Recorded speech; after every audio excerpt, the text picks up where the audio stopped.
श्रीवास्तव। रुक करते हैं अब खबरों का। प्रधानमंत्री नरेंद्र मोदी ने मन की बात कार्यक्रम की, इसके जरिए देश को उन्होंने संबोधित किया। साल 2023 में मन की बात कार्यक्रम का ये पहला एपिसोड है। आज मन की बात कार्यक्रम का 97वां एपिसोड था। साल के पहले एपिसोड में पीएम मोदी ने न्यू इंडिया की प्रगति की कहानी को देशवासियों के साथ साझा किया। इसी के साथ देश के विकास के लिए अपने विचारों को पीएम ने शेयर किए। वहीं आज होने वाले एपिसोड में पीएम मोदी ने ज्वार, बाजरा, कोदी, मोटे अनाज की विशेषताओं पर चर्चा की। दरअसल प्रधानमंत्री नरेंद्र मोदी देश को मोटे अनाज के हब के तौर पर विकसित करने का विजन रखते हैं। साल 2022 के अंतिम चरण में अंतिम कार्यक्रम में पीएम मोदी ने पर्यावरण से जुड़ी बातों का जिक्र किया है। तो बता दें कि पीएम मोदी की मन की बात का 2023 का आज ये पहला कार्यक्रम था। मन की बात में पीएम मोदी ने कहा कि क्या आपने कभी मिलेट प्रियन शब्द सुना है? ओडिशा के मिलेट प्रियनर सुर्खियां बटोर रही हैं। आदिवासी जिले सुंदरगढ़ का एक महिला स्वयं सहायता समूह ओडिशा मिलेट मिशन से जुड़ा है। ये बाजरा से बिस्कुट, केक और अन्य खाने की चीजें बनाते हैं। पीएम मोदी ने कहा कि 6 से 8 जनवरी तक गोवा के पणजी में पर्पल फेस्ट का आयोजन किया गया।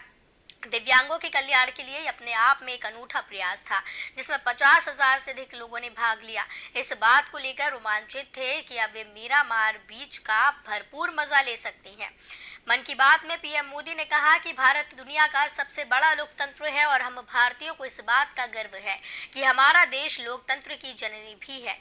लोकतंत्र हमारी रगों में है, हमारी संस्कृति में है। सदियों से ये हमारे कामकाज का भी एक अभिन्न हिस्सा रहा है। स्वभाव से हम एक लोकतांत्रिक समाज है।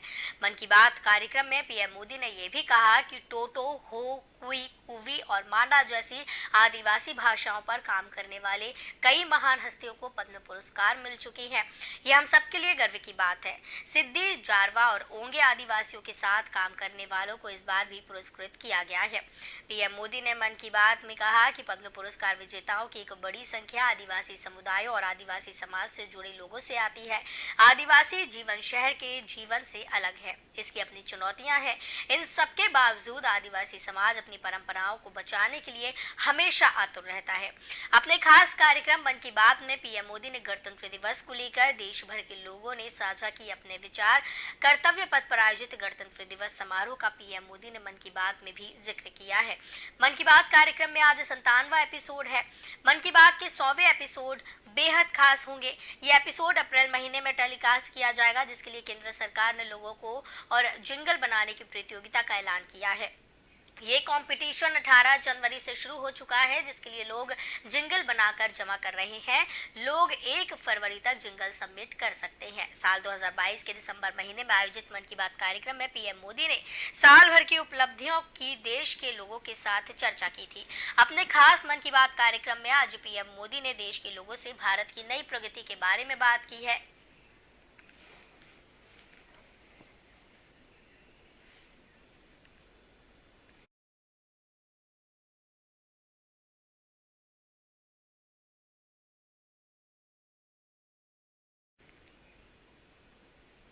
दिल्ली में स्थित राष्ट्रपति भवन के मुगल गार्डन का नाम बदलने पर अब सियासत शुरू हो गई है। मुगल गार्डन का नाम बदलने पर लोगों की तरफ से मिली-जुली प्रतिक्रियाएं सामने आ रही हैं। कुछ लोग केंद्र सरकार पर निशाना साध रहे हैं, तो वहीं कुछ लोग इस फैसले का स्वागत करते नजर आ रहे हैं। आरजेडी नेता मनोज झा ने नाम बदलने को लेकर कहा कि क्या-क्या मिटा देंगे। उन्होंने केंद्र सरकार पर तंज कसते हुए कहा कि मैं निवेदन करूंगा कि एक मंत्रालय का गठन कीजिए जिसका नाम हो नाम बदल मंत्रालय। मनोज झा ने कहा कि ये सब करके किसी भी मुल्क ने तरक्की नहीं की है। केंद्रीय मंत्री धर्मेंद्र प्रधान ने केंद्र सरकार के इस फैसले को सराहा है। उन्होंने ट्वीट करते हुए लिखा, स्वागत एवं धन्यवाद राष्ट्रपति जी। द्रौपदी मुर्मू ने राष्ट्रपति भवन में प्रतिष्ठित उद्यानों का नाम बदलकर अमृत उद्यान कर दिया है।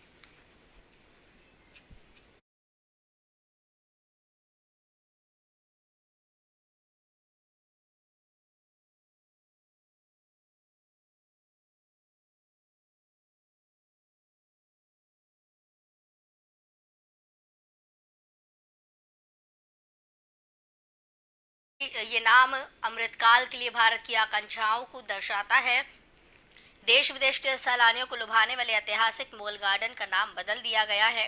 इसके साथ ही अब इसकी पहचान भी पूरी तरीके से बदली गई है। अब इस गार्डन को अमृत उद्यान के नाम से जाना जाएगा। नाम बदलने के साथ ही अब सियासत भी बाग बाग हो रही है, सियासत होने लगी है इस मामले को लेकर। एक तरफ बीजेपी ने इस फैसले का स्वागत किया है, तो वहीं दूसरी तरफ कांग्रेस, आरजेडी, एआईएमएम ने इसका विरोध किया है और कहा है कि देश नासमझों के हाथ में चला गया है। देश भर में नाम बदलने की कड़ी में अब एक और नाम जुड़ गया है। आम जनता के लिए खुलने से ठीक पहले यह ऐलान हुआ, मुगल गार्डन की दशकों पुरानी पहचान में बदलाव हुआ है। इस बीच अब राजनीति तेज हो गई है। विरोधी दलों ने इस फैसले पर सवाल उठाए हैं। नाम बदलने की वजह बीजेपी की मुगलों से नफरत बताया गया है। कांग्रेस ने कहा कि बीजेपी को लगता है कि नाम बदलने से विकास हो रहा है, उन्हें लगता है कि इसी को विकास कहते हैं। कांग्रेस नेता राशिद अलवी ने कहा कि बीजेपी सरकार की ये आदत है, शहरों का, सड़कों का नाम बदलती है। अब गार्डन का नाम बदल दिया है, अपना गार्डन बनाइए, उसका नाम रखिए। नाम बदलने की प्रथा पर हमला करते हुए उन्होंने कहा कि नई सरकार आएगी, वो भी नाम बदलेगी। सरकार अपना काम करे, डेवलपमेंट करे। इस्लामिक स्कॉलर साजिद रशीदी ने भी इस फैसले की निंदा की है। उनका आरोप है कि हिंदुओं को खुश करने के लिए मुगल गार्डन का नाम बदला गया है। अगर सरकार को नाम ही बदलना था तो ये झूठे वादे न करते। अगर ऐसा ही चलता रहा तो मोदी को महात्मा गांधी बना दिया जाएगा। कोई एक समूह मोदी को ही राष्ट्रपति मानने लगेंगे। ये नाम बदलने से अंदर का ही युद्ध शुरू हो जाएगा। वहीं इतिहासकार फिरोज वक्त ने कहा है कि आजादी के अमृत महोत्सव का समय है। इसी का हवाला देकर मुगल गार्डन को अमृत उद्यान का नाम दे दिया गया। कुछ लोग इसे इतिहास के साथ छेड़छाड़ बता रहे हैं, लेकिन कुछ लोगों का यह भी मानना है कि इस नामकरण को मजहबी चश्मे से नहीं देखना चाहिए। राष्ट्रपति भवन में कुल 5 गार्डन है, जिनमें से एक को मुगल गार्डन के नाम से जाना जाता है, जिसके अब अमृत उद्यान के नाम से जाना जाएगा।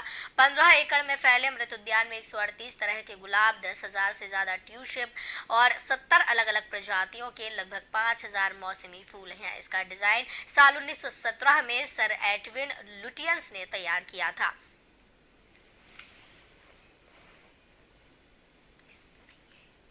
भारत सरकार ने गुलामी के एक और प्रतीक को खत्म कर दिया। मुगल गार्डन का नाम अब नहीं है, आज से इसका नाम है अमृत उद्यान। बोलो हर हर महादेव।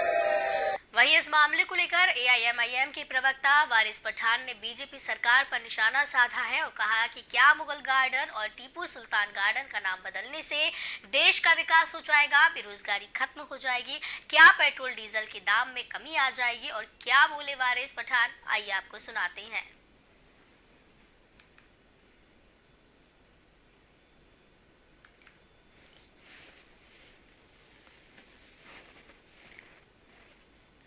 ये तो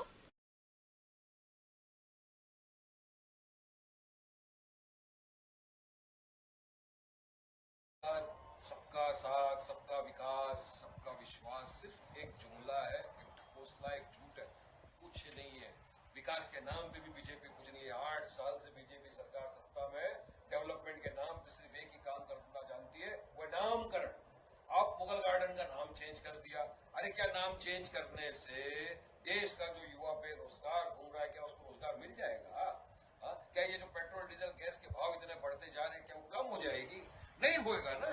मगर बीजेपी असल मुद्दों से ध्यान भटकाने के लिए सिर्फ नामकरण की सियासत पे आ गए। अभी इसी तरह उन्होंने मुंबई के अंदर मलाड में एक गार्डन था, टीपू सुल्तान गार्डन, परसों से था, उनका नाम चेंज करना चाहते हैं। क्यों भाई? हम बताते हैं कि हम टीपू सुल्तान की तारीफ क्यों करते हैं। टीपू सुल्तान एक बहादुर रूलर थे। जब हिस्ट्री समझिए आप, जब 1947 जब सबसे पहला संविधान लिखा गया डॉक्टर बाबा साहेब अम्बेडकर का, उस वक्त वहां पर मौजूद थे पंडित जवाहरलाल नेहरू, अबुल कलाम थे, सरदार पटेल थे, श्यामा प्रकाश मुखर्जी थे। सबके सामने संविधान बना, सबने संविधान पे साइन किया, और जिस संविधान पे साइन किया उसमें काफी लोगों के फोटो थे, जिसके अंदर एक फोटो टीपू सुल्तान का भी था। अब इतने बड़े लोगों ने साइन किया टीपू सुल्तान साहब के फोटो पर, भी फिर भी उसका नाम मिटा। अरे टीपू सुल्तान वो थे जो ब्रिटिशरों से लड़े, डर के भागे नहीं। कांग्रेस की भारत जोड़ो यात्रा के लिए आज बड़ा दिन है। आज दोपहर 12 बजे राहुल गांधी ने श्रीनगर के ऐतिहासिक लाल चौक पर तिरंगा फहराया। इसके बाद 2 बजे पार्टी के प्रदेश कार्यालय में वो प्रेस कॉन्फ्रेंस करेंगे। भारत जोड़ो यात्रा अपने अंतिम पड़ाव पर है।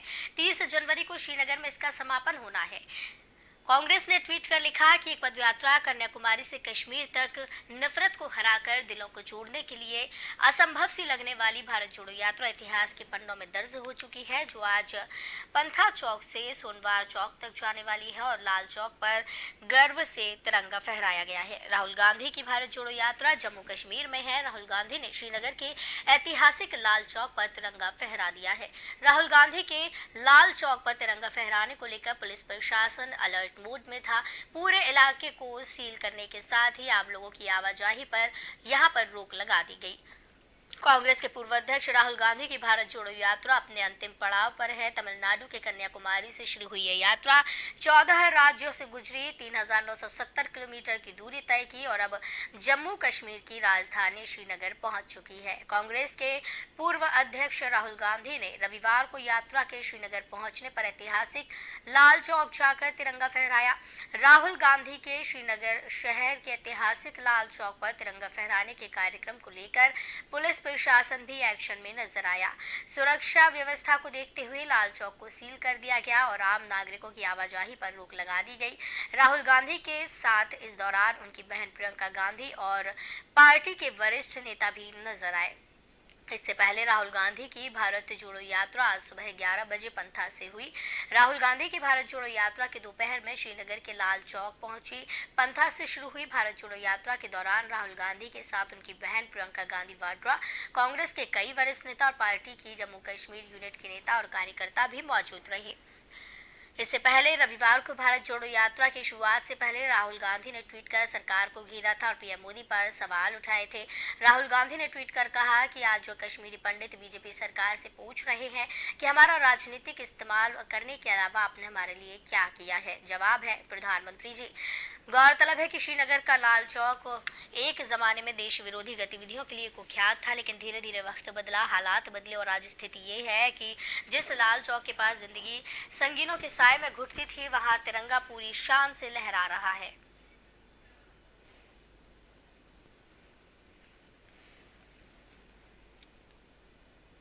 गुजरात के पेपर लीक के मुद्दे पर बवाल शुरू हो गया है। गोधरा और जामनगर सहित कई शहरों में उम्मीदवारों ने प्रदर्शन शुरू कर दिया है। पेपर लीक पर दिल्ली के मुख्यमंत्री अरविंद केजरीवाल ने भी सवाल खड़े किए हैं। बता दें, Gujarat panchayat services selection board की जूनियर क्लर्क भर्ती परीक्षा 29 जनवरी को होनी थी, जिसे रद्द कर दिया गया। एग्जाम का पेपर लीक होने के बाद इस परीक्षा रद्द करने का फैसला किया गया है। पंचायत जूनियर क्लर्क के 3,350 पदों पर भर्ती के लिए होने वाली परीक्षा में 17 लाख कैंडिडेट्स एग्जाम देने वाले थे। परीक्षा सुबह 11 बजे से आयोजित होनी थी, लेकिन इससे पहले ही पेपर लीक होने की खबर सामने आ गई और एग्जाम रद्द कर दिया गया। जानकारी के मुताबिक पुलिस ने देर रात पेपर के साथ एक शख्स को गिरफ्तार किया है, जिसके बाद परीक्षा रद्द कर दी गई। अभी ये साफ नहीं है कि दोबारा परीक्षा कब होगी। आपको बता दें, गुजरात पंचायत सेवा चयन बोर्ड ने जूनियर क्लर्क पदों पर भर्ती के लिए योग्य उम्मीदवारों से ऑनलाइन आवेदन मांगे थे। गुजरात जूनियर क्लर्क पदों पर आवेदन कराने के लिए कैंडिडेट्स को किसी मान्यता प्राप्त बोर्ड से 12वीं या इसके समकक्ष पास करना जरूरी है। इन पदों पर चयनित लिखित परीक्षा के आधार पर होना था इनका चयन, लेकिन परीक्षा को अब रद्द कर दिया गया है। बताया जा रहा है कि पेपर लीक हुआ, जिसके बाद परीक्षा को रद्द किया गया है और जिस तरीके से परीक्षा को रद्द किया गया है और छात्र जिस तरीके से तैयारी कर रहे थे, कहीं ना कहीं परेशानियों का सामना उन्हें करना पड़ सकता है।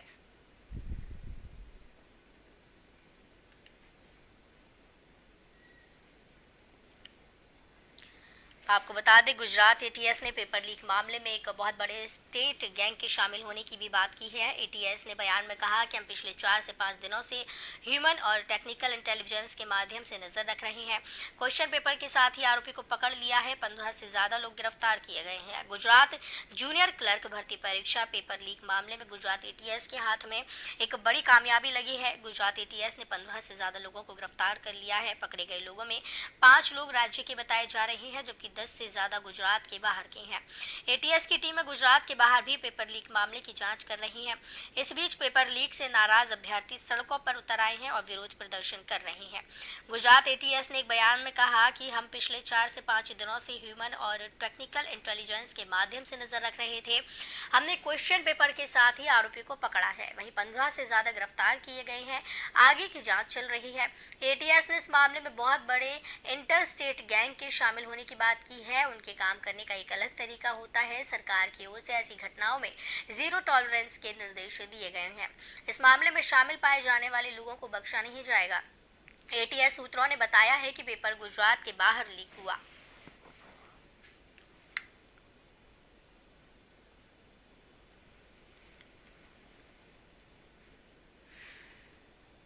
बागेश्वर धाम वाले पंडित धीरेन्द्र शास्त्री के पक्ष में बड़े आंदोलन की तैयारी चल रही है। धीरेन्द्र शास्त्री के पक्ष में हजारों समर्थक सड़कों पर उतरेंगे।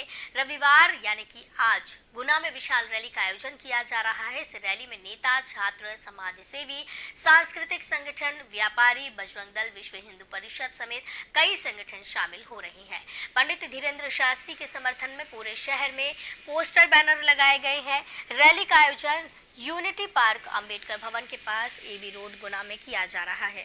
इस रैली का आयोजन सनातन धर्म रक्षा समिति गुना मध्य प्रदेश की ओर से किया जा रहा है। गौरतलब है कि हाल ही में धीरेन्द्र शास्त्री सुर्खियों में रहे। नागपुर से उन्हें चैलेंज मिलने के बाद छत्तीसगढ़ में अपने कथा आयोजन में उन्होंने कई तरह के दावे किए। मीडिया के कैमरे के सामने उन्होंने कहा कि वो हनुमान जी के सेवक हैं और बागेश्वर धाम के जरिए वे सनातन धर्म को आगे बढ़ा रहे हैं। धीरेन्द्र शास्त्री का ये दावा है कि किसी के मन में क्या चल रहा है ये वो पहले से ही भांप लेते हैं और पर्ची पर लिखकर उसे बता भी देते हैं। तो आपको बता दें कि बागेश्वर धाम में मशहूर कथावाचक धीरेन्द्र शास्त्री लगातार विरोध में है और लगातार उनका विरोध किया जा रहा है। लेकिन इसी चलते उनका समर्थन भी कई लोग कर रहे हैं। उनके समर्थन के चलते कई लोग सड़कों पर उतरे हैं और इसी के चलते एक रैली का भी आयोजन किया जाने वाला है। गुना में इसका आयोजन होगा।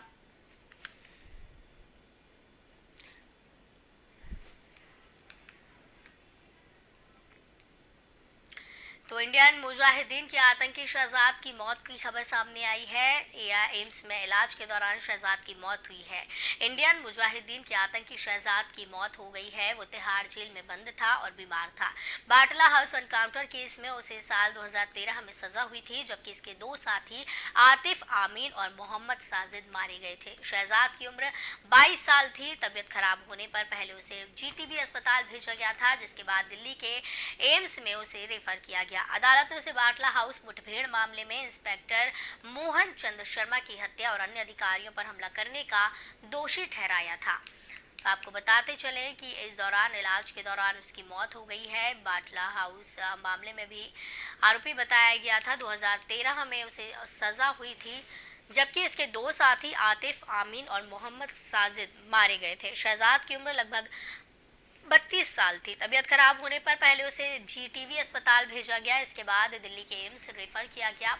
अदालत ने उसे बाटला हाउस मुठभेड़ मामले में इंस्पेक्टर मोहन चंद शर्मा की हत्या और अन्य अधिकारियों पर हमला करने का दोषी ठहराया था। और अब इलाज के दौरान इंडियन मुजाहिदीन के आतंकी शहजाद की मौत हो गई है। तिहाड़ जेल में वो बंद था, लेकिन बीमार चल रहा था, जिसके चलते उसका इलाज एम्स में किया जा रहा था।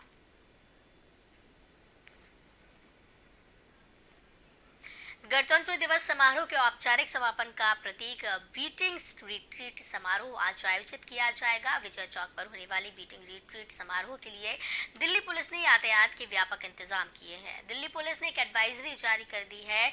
तो आज दोपहर 2 बजे से रात 9:30 बजे तक यातायात पाबंदियां लागू रहेंगी और विजय चौक यातायात के लिए बंद रहेगा। आज रफी मार्ग पर सुनहरी मस्जिद गोल चक्कर से कृषि भवन गोल चक्कर के बीच, दारा शिकोह गोल चक्कर से आगे कृष्णा मेनन मार्ग और सुनहरी मस्जिद विजय चौक की ओर यातायात के आवागमन की अनुमति नहीं होगी। दिल्ली ट्रैफिक पुलिस ने ट्रैफिक एडवाइजरी में कहा कि 29 जनवरी 2023 को बीटिंग रिट्रीट समारोह के मद्देनजर नई दिल्ली में कुछ यातायात प्रतिबंध प्रभावी रहेंगे। यात्रियों से अनुरोध है कि वे उल्लिखित मार्गों से बचे और उसी अनुसार अपनी यात्रा की योजना बनाए। कर्तव्य पथ पर विजय चौक और सी हेक्सागन के बीच यातायात पाबंदी रहेगी। इसमें कहा गया है कि यात्रियों को सलाह दी जाती है कि वे ring road, ridge road, Aurobindo Marg, Madrasa T point, Lodhi road, Subramaniam Bharti Marg, Safdarjung road, Kemal Ataturk Marg, Rani Jhansi road, Minto road आदि जैसे वैकल्पिक मार्गों का उपयोग करें। साथ ही कहा कि आज दोपहर 2 बजे से रात 9:30 बजे तक बसों का सामान्य मार्ग परिवर्तित किया जाएगा ताकि आमंत्रितों और दर्शकों के वाहनों को सुविधा हो सके तथा समारोह स्थल एवं इंडिया गेट के आसपास की सड़कों पर यातायात जाम की स्थिति से बचा जा सके।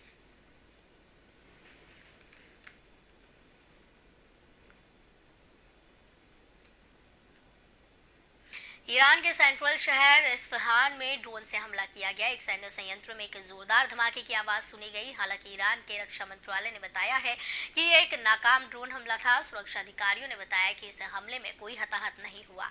सूत्रों के हवाले से ये जानकारी है कि रक्षा मंत्रालय ने एक बयान में कहा कि 28 जनवरी देर रात को एक ड्रोन हमले के जरिए सेंट्रल सिटी इस्फहान में देश के रक्षा मंत्रालय से जुड़ी एक सैन्य साइट को निशाना बनाया गया। रक्षा मंत्रालय ने बयान में कहा कि 28 जनवरी की रात को करीब 11:30 बजे रक्षा मंत्रालय के वर्कशॉप परिसरों में से एक पर ड्रोन का इस्तेमाल करके हमला किया गया था। ईरानी डिफेंस सिस्टम ने ड्रोन को मार गिराने का दावा किया। रक्षा मंत्रालय के बयान में कहा गया है कि यह सफल हमला था और इसमें किसी की भी मौत नहीं हुई है और केवल वर्कशॉप की छत की मामूली नुकसान इस दौरान हुआ है।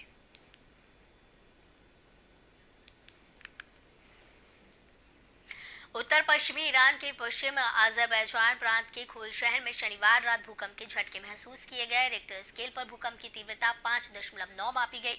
जानकारी के अनुसार ईरान के शहर इस्फहान के सैन्य संयंत्र में तेज धमाके की आवाज सुनाई दी। ईरान मीडिया की रिपोर्ट्स के अनुसार भूकंप में अब तक 7 लोगों की मौत हो गई। करीब 440 लोग घायल हैं। राहत और बचाव कार्य शुरू हो गया है। घायलों को अस्पताल में भर्ती किया गया। भूकंप प्रभावित इलाके के आसपास क्षेत्रों में भी लोग दहशत में हैं।